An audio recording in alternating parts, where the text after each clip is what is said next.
Good morning, students. Today we will study class 7th Honeycomb chapter number 1, 3 questions. Okay, students, मतलब कि 3 प्रश्न chapter का जो अर्थ है। तो आइए देखिए किस बारे में बताया गया है यहाँ पर। A king has three questions, यानी एक राजा के पास में 3 प्रश्न थे। And he is seeking answer to them. Seeking means खोजना, और वो इन 3 प्रश्नों के जवाब खोज रहा था। व्हाट आर द क्वेश्चन, वे कौन कौन से प्रश्न हैं। Does the king get what he wants, क्या राजा उन प्रश्नों के जवाब हासिल कर लेता है जिनको वो चाहता है। आइए जानेंगे। The thought came to a certain king, यानी एक दिन एक राजा के दिमाग में विचार आया। That he would never fail, वह कभी असफल नहीं होगा। इफ़ ही न्यू 3 थिंग्स, अगर वो 3 चीज़ों के बारे में जान जाता है। दी 3 थिंग्स वर, ये 3 चीज़ें कौन कौन सी थी। वो पहली थी, what is the right time to begin something, यानी सबसे किसी कार्य को करने का सबसे सही समय क्या है।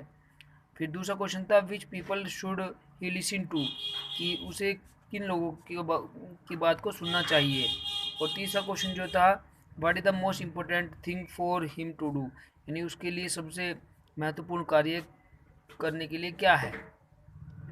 The king therefore sent messengers throughout his kingdom, तो राजा ने अपने जो मैसेंजर कहते हैं दूत, जो सेवक थे, पूरे राज्य में भेज दिए। किंगडम इस राज्य में भेज दिए, राज्य। Promising a large sum of money to anyone who would answer these 3 question, और ये वादा करते हुए कि जो व्यक्ति भी इन 3 प्रश्न का सही जवाब देगा उसको एक बहुत बड़ी धन की मात्रा दी जाएगी, धन दिया जाएगा काफ़ी। मैनी वाइज मैन, वाइज कहते हैं बुद्धिमान, बहुत सारे बुद्धिमान व्यक्ति जो है केम टू द किंग, राजा के पास में आए। But they all answered his questions differently, लेकिन सभी ने उन प्रश्नों के जवाब अलग अलग प्रकार से दिए। In reply to the first question, और जो पहले प्रश्न का जो जवाब दिया गया, some said the king must prepare a time table, कि राजा को एक टाइम टेबल बनाना चाहिए, समय सूची बनानी चाहिए। And then follow it strictly, और फिर उसके बाद में उसको बहुत ही स्ट्रिक्ट तरीके से फॉलो करना चाहिए, पालन करना चाहिए। ओनली इन दिस वे, इस प्रकार से, केवल इस प्रकार से ही, दे सेड, उन्होंने कहा, could he do everything at its proper time, सब कुछ बिल्कुल सही टाइम समय पर होगा। Other said that it was impossible to decide in advance the right time for doing something, किसी लोगों कुछ का विचार ये था कि ऐसा नहीं हो सकता था किसी कार्य को करने से पहले हम सही समय का पता लगा पाएँ।